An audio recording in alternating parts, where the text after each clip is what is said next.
For many people who have suffered from child abuse, it can have major health consequences that can actually last well into adulthood. According to the CDC, at least 1 in 7 children in the U.S. experienced abuse or neglect in the past year alone. It can come in many different forms, including physical, emotional, or sexual abuse. Shari Botwin joins us now. She is a childhood sexual abuse survivor and a trauma specialist. She also just wrote a new book, Stolen Childhoods: Thriving After Abuse. Shari, first, we're so happy that you were here. Thank you so much for speaking about this. Congratulations on the book. Could you talk to us a little bit about your own personal history and what inspired you to write this story to help uplift others? So I grew up in a very abusive family, and I, through my childhood, did not let myself know or remember what happened to me. But as soon as I became in my lower mid-20s, all the memories of my abuse came flooding back. So my life just turned upside down. At the time, I had just graduated with my master's in social work and started working in the field. Once the memories came through, I said, I have to get help. And I was going to therapy 3-4 days a week for about 10 years.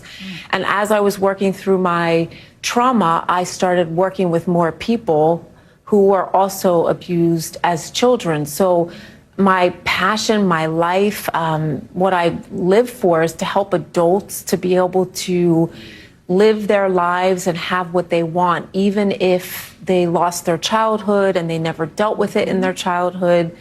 And that's why I wrote the book. And that's the most important message. They still can have the lives that they want. I love the title of your book because that's a very unique phenomenon when it's your childhood that is stolen, as you put it. And it's interesting, you know, when we talk about recovery, what defines what is a good and lasting recovery? Because I imagine there's a lot of people who are kind of white-knuckling it and trying to get through it. What actually makes the recovery successful? What makes recovery successful is saying, you know what, I'm not going to keep running from this. I am going to face what happened to me.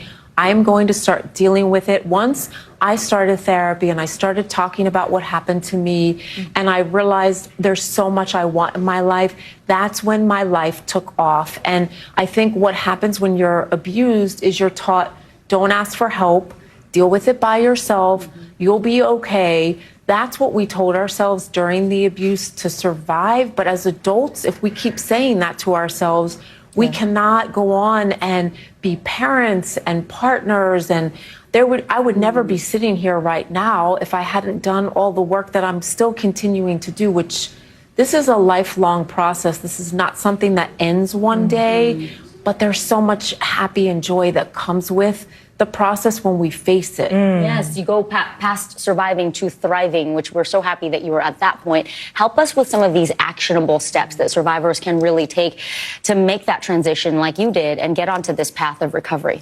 So besides going to therapy, which I think obviously is not for everybody, doing things like having a journal, making a vision board, thinking about what are the things that I want in my life, what was taken and what can I get back, and make a vision board, put it in your bathroom, put it on your bedroom, set goals for yourself. Think about, what do I want from my life moving forward?